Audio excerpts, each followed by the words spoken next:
పరామర్శ నువ్వురా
పరీక్ష రాశాను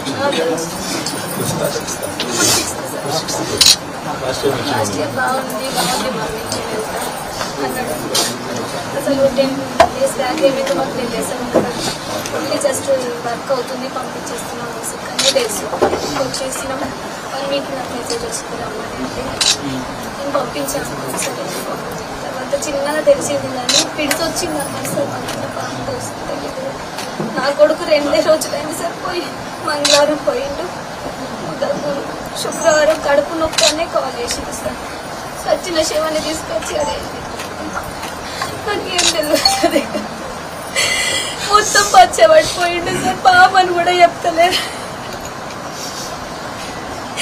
నమ్మి వేస్తారు సార్ వాళ్ళే తల్లిదండ్రులు అనుకున్నారేమో ఇట్లా కడుపు కోత పెడతారు కడుకును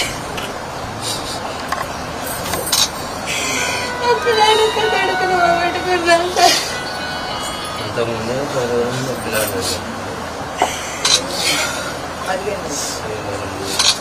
కొడుకు ఎమ్మెల్యే గారు ఫోన్ చేసింది ఫోన్ చేసి నేను నమ్ము స్కూల్లో పాములు ఉంటుంది వేరే ఆహారం ఏమైందా వేరేదైందా నేను అనుకుంటున్నాను తర్వాత తెలుసుకుంటే మొదటిసారిగా రెండో మీరు ఎక్కడ బయట ఉన్నారు సో మీరు ఏం చదువుతున్నారు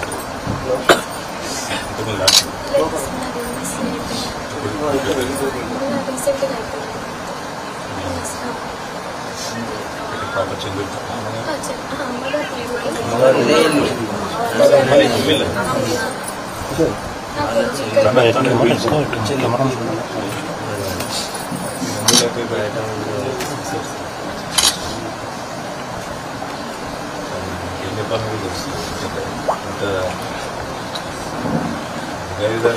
పిల్లలు కూడా హాస్టల్లో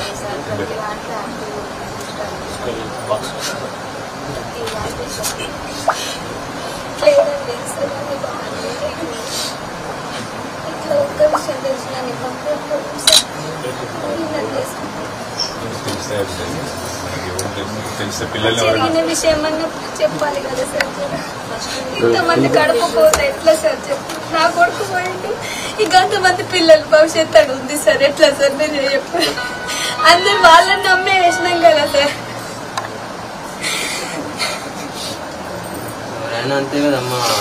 నాకు జరిగినట్టు ఇంకా జరుగుతుంది ఎట్లా సార్ మీరు అంటేనే వాళ్ళని తల్లిదండ్రులుగా భావించేస్తున్నారు మనం హాస్టల్లోనే చదువుకున్నాను ఇట్లా తల్లిదండ్రులు అయ్యారు అందరి పిల్లలు చదువుతున్నారు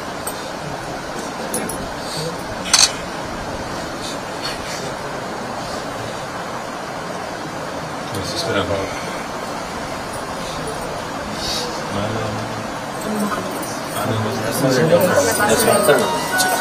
ఎక్కడన్నా వస్తుంది వ్యవసాయం చేస్తారు, ఏం చేస్తారు? మీరు ఎంఎస్సీ లేదు, బిఎస్సీ వచ్చిందా వస్తుంది, సంతోషం తీసుకోండి. లేదంటే కనీసం నేను ఎంపీఎస్సీ, మీరు ఎంఎస్సీ ఏంటి స్పెషాలిటీ?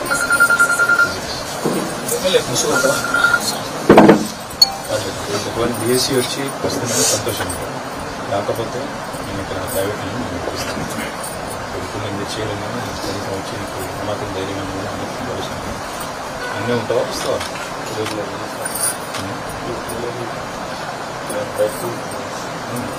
పోయిందే అనుకోసం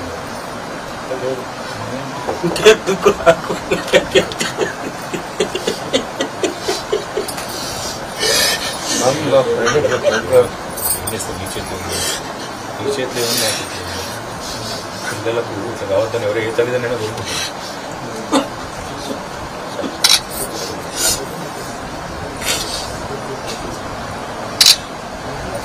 మీ కొడుకు వ్యాధిలో నేను ఒక ఆలోచన చేస్తున్నాను. ఒక అన్ని హాస్టళ్ళు సార్ తిరిగి మేమంతా కొడుతున్నాం కదా, ఒక మాట వేరే తల్లిదండ్రులకు కావాలి, ఇట్లా తిరిగి మేమే తిరుగుతాం. తిరిగి ఎక్కడెక్కడ ఏమన్నా కనీసం ప్రభుత్వ దృష్టి కన్నా తీసుకొస్తాం సమస్యలు.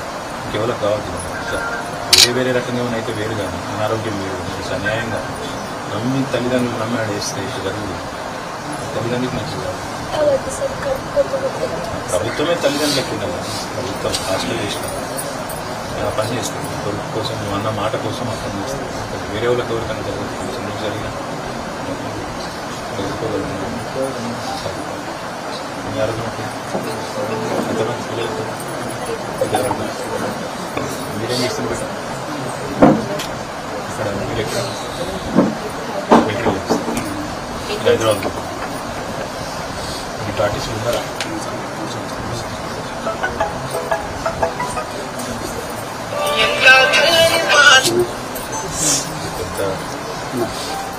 కొంత మన తరఫున పార్టీ తరఫున పెట్టుకో సారీ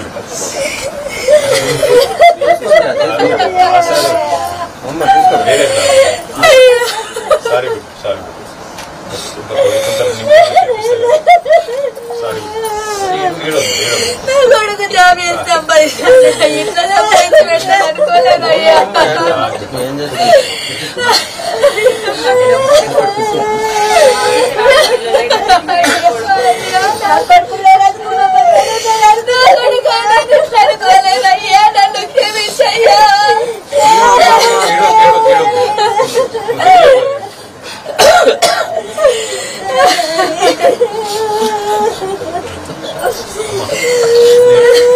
చెప్పినట్టు వేరే తల్లిదండ్రులకి ఇట్లా కావద్దంటే నేను తిరుగుతాం, అందరం గట్టిగా తిరుగుతాం, ప్రభుత్వాన్ని గట్టిగా అడుగుతాం.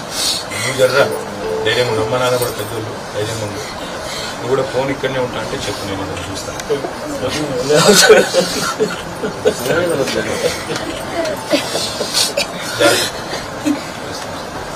జాగ్రత్త జాగ్రత్త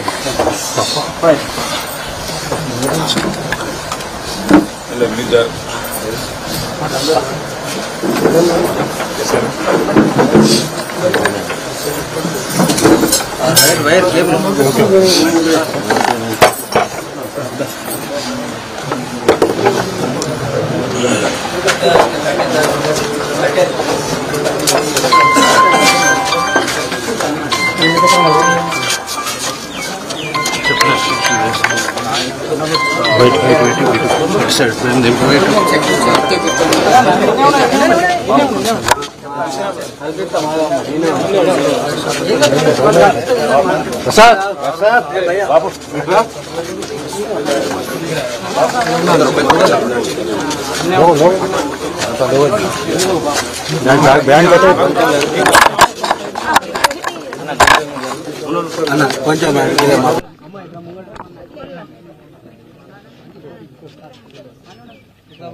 అన్న బ్యాగ్ పెట్టినా బ్యాగ్ పెట్టినాడు బ్యాగ్ పెట్టినే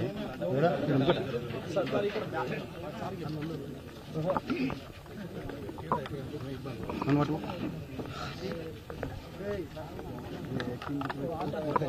అన్న కొంచెం జరగండి అన్న జరిగి ఇక్కడ బ్యాగ్ బ్యాగ్ సార్ సార్ ఇక్కడ ఇక్కడ ఇక్కడ ఒక్క నిమిషం అన్న ఇట్రండి భయ జరగండి.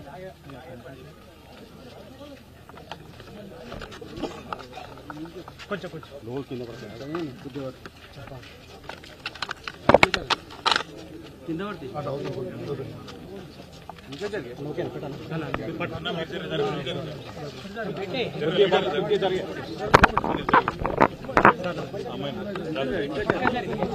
జరుగురు బిడ్డ మంత్రులు గారు మీరు జరుగు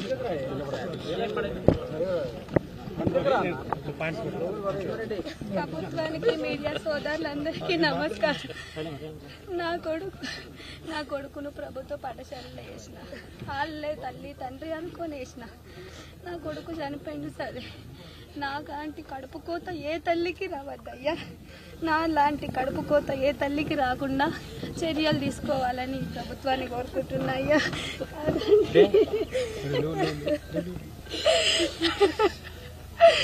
అయ్యో నా కొడుకు నువ్వు చచ్చి 10 మందిని బతికించయ్యా. నేను అదే కోరుకుంటున్నదా, నేను అదే కోరుకుంటున్నా. అదే అయ్యూరి నా కొడుకు తరపున కంటే.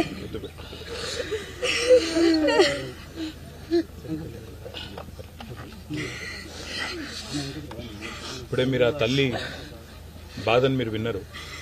అనిరుద్ధ్ అనే చిన్నారి 6వ తరగతిలో మొన్ననే ఈ జూన్ మాసంలో అడుగుపెట్టి గత సంవత్సర కాలంగా కోరుట్ల ప్రభుత్వ పాఠశాలలో హాస్టల్లో చదువుతూ మరి దురదృష్టవశాత్తు నిజంగా కూడా అత్యంత బాధాకరమైన పరిస్థితుల్లో అక్కడ ఉండే అపరిశుభ్ర వాతావరణంలో చివరికి స్కూల్ ఆవరణలోకి పాములు రావడం వల్ల ఇవాళ ఒకరు కాదు 2 విద్యార్థులు మరణించి మరొక విద్యార్థి విషమ పరిస్థితిలో ఉన్న ఒక బాధాకరమైన దురదృష్టకరమైన పరిస్థితి ఈరోజు రాష్ట్రంలో ఎంతోమంది తల్లిదండ్రుల కడుపు కోత కారణమవుతా ఉంది. ఇక్కడ అనిరుద్ధు వారి తల్లిదండ్రులు వాళ్ళ గుండె లవిసిలాగా ఏడుస్తూ ఉన్నారు. వాళ్ళ తాత, వాళ్ళ అమ్మమ్మ అందరూ కూడా బాధపడతా ఉన్నారు. నేను ఈ సంఘటనలో మేము రాజకీయ పార్టీలుగా సాధారణంగా రాజకీయంగా అప్పుడప్పుడు మాట్లాడుతుంటాం, కానీ ఇప్పుడు ఏ రాజకీయం కూడా అవసరం లేదు. నేను గౌరవ పెద్దలు రాష్ట్ర ముఖ్యమంత్రి గారికి, రాష్ట్రంలో ఉండే మంత్రివర్గానికి నేను చేసే విజ్ఞప్తి, మనందరికీ పిల్లలు ఉన్నారు, మనందరికీ కూడా కుటుంబ సభ్యులు ఉన్నారు. ఒక కుటుంబ సభ్యుని కోల్పోతే ఎంత శోకం ఉంటుందో మనందరికీ కూడా తెలుసు. నేను మనస్ఫూర్తిగా ప్రార్థించేది, గత కొద్ది కాలంగా సంక్షేమ హాస్టళ్లు, గత కొద్ది కాలంగా సంక్షేమ వసతి గృహాలు ఏవైతున్నాయో వాటి ఆలన పాలన చూసుకుంటూ లేకుండా పోయినాడు. ఇప్పటికీ 36 మంది పిల్లలు గత 8 నెలల్లో మృత్యువాత పడ్డారు. కొంతమంది ఆత్మహత్య చేసుకున్నారు భువనగిరి హాస్టల్లో, 2 అమ్మాయిలు. అదేవిధంగా సూర్యాపేటలో కూడా ఆత్మహత్యలు జరిగినాయి. అదే మాదిరిగా ఇట్లా దురదృష్టవశాత్తు పాము కాట్లు, కల్తీ ఆహారం, ఇన్ని రకాల సంఘటనలు జరగడం అనేది నిజంగా కూడా బాధాకరం. వీళ్ళంతా మన పిల్లలు. ఎందుకంటే ఒక తల్లి గాని తండ్రి గాని తన బిడ్డను ఒక హాస్టల్ వేస్తే ఏమనుకుంటుందంటే, అక్కడ ఉండే టీచర్లు గాని అక్కడ ఉండే ప్రభుత్వ అధికారులు గాని తామే తల్లి తండ్రిగా వాళ్ళని కాపాడుకుంటారని అనుకునే నమ్ముతాం. అట్లాంటిది ఈరోజు సడన్ గా ఈ వార్త వచ్చి ఒక తల్లికి తండ్రికి మీ అబ్బాయి ఇక లేడు లేదా మీ పాప లేదు అంటే ఎంత గుండె కోతకు గురైతారో అందరం కూడా అర్థం చేసుకోగలుగుతాం. కేవలం చావులే కాదు, దాదాపు 500 మంది పిల్లలు హాస్పిటల్లో పడ్డారు. ఈ విషాహారం తినడం వల్ల, కల్తీ ఆహారం తినడం వల్ల, అక్కడ ఉండే భోజనం నాణ్యత లేకపోవడం వల్ల. దయచేసి నేను ప్రభుత్వాన్ని కోరుతా ఉన్నా, గతంలో పేద పిల్లలు బాగుండాలి, ఎస్సీ కావచ్చు, ఎస్టీ కావచ్చు, బీసీ కావచ్చు, మైనారిటీ కావచ్చు, అగ్రకులాల్లో ఉండే పేదలు కావచ్చు, వాళ్ళు రెడ్లు కావచ్చు, ఇంకోటి కావచ్చు, ఎవరైనా సరే పిల్లలు బాగుండాలి, ఆ పిల్లలు మంచిగా చదువుకోవాలి, ప్రపంచంతో పోటీపడే పౌరులుగా తయారు కావాలన్న ఉద్దేశంతో 1000 గురుకుల పాఠశాలను మన రాష్ట్రంలో పెట్టుకున్నాం. వాటిని జూనియర్ కాలేజీలుగా అప్గ్రేడ్ చేసుకున్నాం. తర్వాత భవిష్యత్తులో వాటిని డిగ్రీ కాలేజీలు కూడా చేసి అవసరమైతే కేజీ నుంచి పీజీ దాకా ప్రభుత్వమే తల్లిదండ్రి లెక్క ఈ లక్షలాది మంది పిల్లల బాధ్యత తీసుకోవాలని చెప్పి ఒక బాధ్యతతో ఆలోచన చేసే ఈ నిర్ణయం తీసుకున్నాం. కానీ దయచేసి ప్రభుత్వాన్ని కోరేది, మీరు పట్టించుకోండి. ఎందుకంటే ఇందులో రాజకీయాలు అవసరం లేదు. ఏదైనా దుర్ఘటన జరిగితే తప్పకుండా మానవత హృదయంతో ఆ 36 కుటుంబాలు ఏవైతే గుండె కోతకు గురైనాయో ఆ కుటుంబాలకు దయచేసి ఆదుకోండి. ఎందుకంటే వాళ్ళంతా పేద పిల్లలు, వాళ్ళ మీద గంపెడు ఆశలు పెట్టుకున్నారు తల్లిదండ్రులు. ఇందాక మా పార్టీ తరపున ఏదో నాకు చూచిన ఒక ఉడతా భక్తిగా కొంత సాయం అమ్మాయికి చేస్తే అమ్మాయి ఓ మాట అన్నది, అన్న మీరు నా కొడుకు చనిపోయిండు కానీ మరొక తల్లికి గుండె శోకం ఉండకుండా చూడండి అన్న, మీకు అవకాశం ఉంటే అని చెప్పింది. ఆ తల్లి చెప్పిన మాటల్లోంచే ఒక నిర్ణయం కూడా నేను తీసుకున్నా. మా పార్టీ తరపున పెద్దలు ఆర్ఎస్ ప్రవీణ్ కుమార్ గారు గతంలో అడిషనల్ డైరెక్టర్ జనరల్ గా ఈ గురుకులాలకు సెక్రటరీగా కూడా వారు పనిచేస్తున్నారు. చాలా చక్కగా ఆయన ఆధ్వర్యంలో ఇవాళ మీరు ఎక్కడ పోయినా, మన నర్మాల పోయినా, బోనాల పోయినా, దుమాల పోయినా, ఎక్కడ పోయినా గురుకుల పాఠశాలలో ప్రవీణ్ కుమార్ పేరు ఇప్పటికి కూడా యాడ్ చేస్తారు. తల్లిదండ్రులు ఇంకా కూడా యాడ్ చేసుకుంటారు. ఆ ప్రవీణ్ కుమార్ గారి నేతృత్వంలో మా పార్టీ తరఫున ఒక అధ్యయన బృందం వేస్తుంది. వారిని కనీసం రాబోయే 4-5 రోజుల్లో ఒక 20-30 పాఠశాలలు తిరిగి అక్కడ ఉన్న లోపాలు, లోటుపాట్లు, వేరే ఉద్దేశం కాదు, మాకేం ఎవరిని తిట్టేది లేదు, ఎవరిని నిందించేది లేదు. దయచేసి ప్రభుత్వం దృష్టికి ఆ నివేదికను నిష్పక్షపాతంగా అందజేస్తాం. ప్రభుత్వం కూడా మేల్కోవాలి. వెంటనే అన్ని పాఠశాలల ఆవరణలు పరిశుభ్రం చేయాలి మొత్తానికి మొత్తం. ఎందుకంటే ఇప్పుడు వర్షాకాలం ఇది, మనం ఎంత సాఫ్ చేస్తే ఈ పాములు, తేళ్లు ఇవన్నీ పోతే అందరు చిన్న చిన్న పిల్లలు ఆడుకుంటారు, బయట పోతారు. కొద్దిగా సందు దొరికిందంటే ఒక అర్ధగంట విరామం దొరికిందంటే బయట పోయి ఆడతారు. వాళ్లకు పాపం అభం శుభం తెలియని వయస్సు, తల్లిదండ్రులు లేరు, పర్యవేక్షణ లేదు. కాబట్టి దయచేసి ప్రభుత్వానికి కోరేది, మేము ఒక కమిటీ వేసి ఆ రిపోర్టు మీకు సత్వరమే అందించే ప్రయత్నం చేస్తాం. మీరు కూడా బేషజానికి పోకండి. ఆ 36 కుటుంబాలు ఏవైతే పిల్లల్ని కోల్పోయినాయో వాళ్ళని ఆదుకోండి, కొంత సాయం చేయండి. ఆ కుటుంబ పరిస్థితి తెలుసుకోండి, వాళ్ళు ఏ పరిస్థితుల్లో తమ పిల్లల్ని హాస్టల్కి పంపినరో తెలుసుకోండి. కుదిరితే ఆ కుటుంబం నుంచి ఒకరికి ఉద్యోగం ఇవ్వండి, ఆ కుటుంబాన్ని నిలబెట్టండి. ఎందుకంటే ఒక పిల్లగాడి మీద, పిల్ల మీద గంపెడు ఆశలు ఉంటాయి తల్లిదండ్రులకు. వాళ్ళు పెద్దగా అవుతారు, మమ్మల్ని చూసుకుంటారు, మా కుటుంబం పేరు నిలబెడతారు అనే ఒక ఆశ ఉంటుంది. ఇలా ఆశ వారితో పాటే పోతుంది. 500 మంది పిల్లలు విషాహారం తిని హాస్పిటల్ పాలైనారు. దయచేసి ఏం ఆహారం పెడుతున్నామో చూడండి, దగ్గరికి వెళ్ళి చూడండి. మనం ఇదివరకు కూడా చాలా సంఘటనలు చూసినాం. బాసరలో జరిగినప్పుడు, IIITలో, ఇంకా ఇతర చోట్ల కూడా మేము స్వయంగా పోయినాము, వాళ్ళతో కూర్చున్నాము, తిన్నాము, కనీసం కొంత భరోసా ఇచ్చే ప్రయత్నం చేసినాం. మీరు కూడా దయచేసి అధికారులను పంపండి. కలెక్టర్లు ఉన్నారు, ఐఏఎస్ అధికారులు ఉన్నారు, ఐపీఎస్ అధికారులు ఉన్నారు, హాస్టళ్లకు పంపండి. ఒక్కొక్కరిని అవసరమైతే 2-3 హాస్టల్ దత్తత తీసుకోమని చెప్పండి. వాళ్ళు కనీసం వారంలో ఒక రోజు సర్ప్రైజ్ గా పోయి తినాలని చెప్పండి. అట్లా చెప్పినట్టయితే ఏమైందంటే పిల్లల ఆహారం విషయంలో ఎవరైనా పిచ్చి చేస్తుంటే వాళ్ళు కూడా ఒళ్ళు దగ్గర పెట్టుకుని ప్రవర్తించే అవకాశం ఉంది. దయచేసి మళ్ళొక్కసారి రిక్వెస్ట్ చేస్తా ఉన్నా, మీరు ప్రతి పాఠశాల ఆవరణ ఈజీఎస్ నిధులతో చేస్తారా, దేనితో చేస్తారా మీ ఇష్టం. మొదలు ఆవరణలన్నీ సాఫ్ చేయించండి. ఈ పాములు, తేళ్లు, ఇంకా ఇతరత్ర ఏమన్నా ఇబ్బందికరమైన పరిస్థితులు, ఆడాడ తెలియకుండా ఏమైనా బాటిల్ వలిగి ఉన్నా, ఇంకోటైనా పిల్లలకు రకరకాలుగా ఇబ్బందులు తలెత్తే ప్రమాదం ఉంటుంది. ఈ పిల్లలు మన పిల్లలు. ఈ ప్రభుత్వ హాస్టళ్లలో చదువుతున్న 6.5 లక్షల మంది బిడ్డలకు ప్రభుత్వమే తల్లి, తండ్రిగా ఉండాలి. ఖచ్చితంగా ప్రభుత్వమే బాధ్యత తీసుకోవాలి. మిమ్మల్ని నమ్మి మీ దగ్గర పిల్లల్ని పెడితే ఈ కడుపు శోకం మిగిల్చే పరిస్థితి అవుతున్నదో ఈ పరిస్థితి వెంటనే పోవాలని చెప్పి నేను రాష్ట్ర ప్రభుత్వాన్ని, చీఫ్ సెక్రటరీ గారిని, రాష్ట్ర ముఖ్యమంత్రి గారిని కోరుతూ మా పార్టీ తరఫున పెద్దలు ఆర్ఎస్ ప్రవీణ్ కుమార్ గారి నేతృత్వంలో ఒక కమిటీ వేసి ఆ కమిటీ ద్వారా కూడా కొన్ని సూచనలు చేస్తాం, నిర్మాణాత్మకమైన సూచనలు. నేను ఎవ్వరి మీద కూడా విమర్శ చేయదలుచుకోలేదు.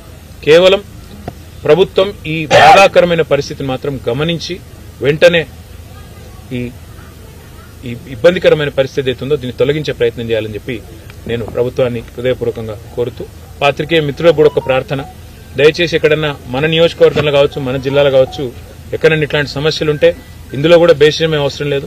మీరు వెంటనే గౌరవ ఎమ్మెల్యే ఉంటే ఎమ్మెల్యే, అక్కడ ఉండే స్థానిక అధికారులు, కలెక్టర్ ఉంటే కలెక్టర్, ఆర్డీఓ ఉంటే ఆర్డీఓ, వారి దృష్టికి తీసుకురండి. మీ పేపర్లో రాసే ముందే చెప్పండి. చేతనైతే వెంటనే పరిష్కారానికి మేము కూడా వెంటనే దోహదపడతాం, వెంటనే పనిచేస్తాము. లేని పక్షంలో ప్రభుత్వ దృష్టి కన్నా మీరు రాతపూర్వకంగా తీసుకురండి, తద్వారా పిల్లలకు లాభం జరుగుతుంది. ధన్యవాదాలు. సారీ.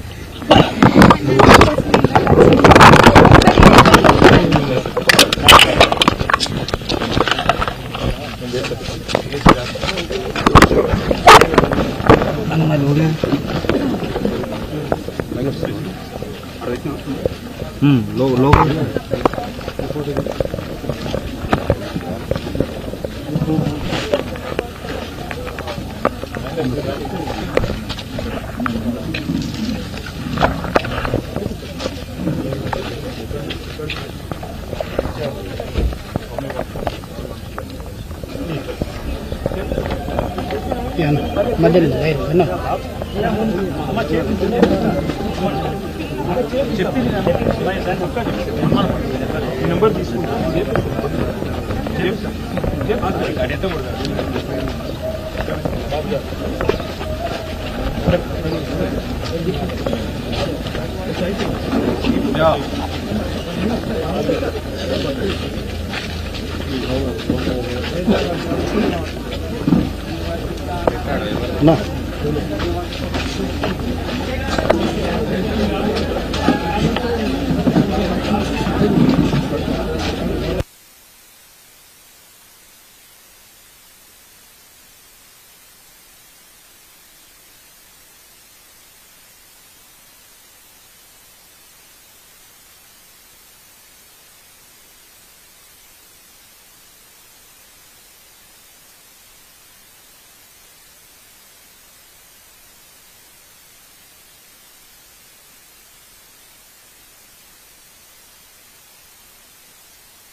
వాష్రూమ్స్ బాగానే ఉంది, ఓపెన్ ప్లేస్ ఉంది. గ్రౌండ్ లెవెలింగ్ కావాలి సార్. గ్రౌండ్ లెవెలింగ్ ఒకటి, 3 అడిషనల్ ఫర్నిచర్ అదొకటి. చూసుకుంటాం సార్, ఆర్మీ క్లీన్ ఉంటుంది sir. 175 members, 50 members UKG sir. Okay sir. Ground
level